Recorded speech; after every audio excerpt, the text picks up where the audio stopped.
Hey, it's Mastin, Kipp, and welcome to today's daily coaching. I'm here in Venice, California, the Venice canals, and you may hear some voices because I'm recording this live guerrilla style. So today I want to talk about, do you feel like a burden? What I mean by this is, when you speak up, when you ask what your needs are, when you think about what you want in life, do you feel like maybe your needs or what you want is a burden? And if you do, I want to talk to you today a little bit about that, because it's really common, especially when you're just getting started on the path of personal development and spirituality, or you're starting to really evolve to that next level, that you're really in touch with what you need in a relationship, or what you need in your finances, or what you want in a career, or what you want in your health and well-being, or in every area of your life.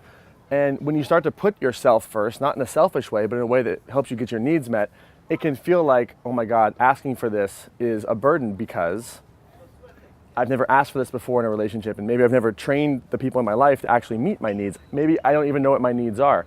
So if I don't know what my needs are, and I feel like they're a burden, well, it's highly likely that I'm not going to be asking for what my needs are, because it feels like if I get my needs met, or even if I try to identify my needs, that some part of me will die. Some part of me won't be able to ask for what I want.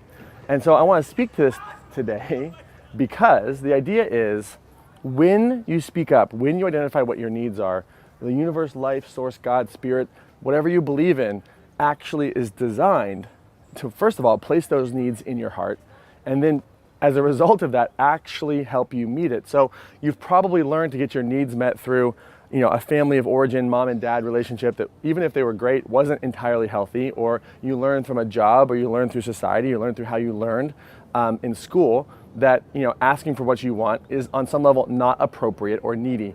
And what's actually true is, when you get still and you ask yourself, what do I need? On a heart level, what does my body need? What does my emotions need? When I'm sitting with that fear, and I don't run from the fear, I just feel that fear and ask it, well, why are you here? What do you actually need? This is the path to healing. This is the path that says, you know what? Once I get my needs met, then I can calm down, then I can heal.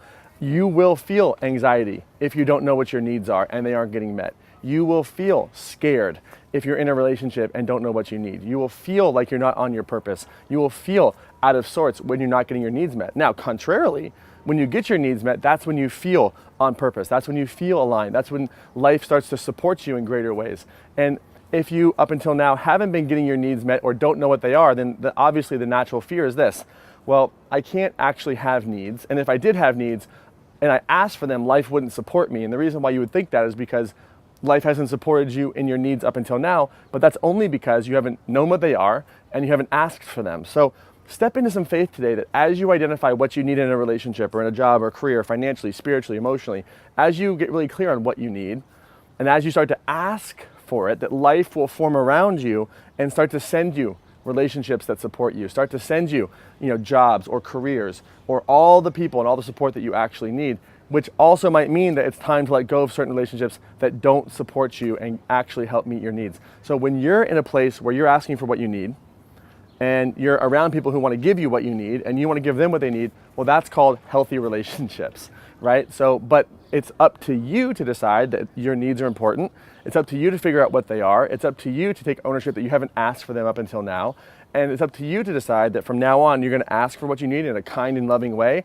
And if people chronically don't meet your needs in your life, you got to renegotiate that relationship, or eventually end that relationship in your life, because ultimately relationships in your life should bring you energy, not drain your energy. So today, what do you actually need in your romantic life? What do you need emotionally? What do you need in your health? What do you need in finances, in your career, in your business?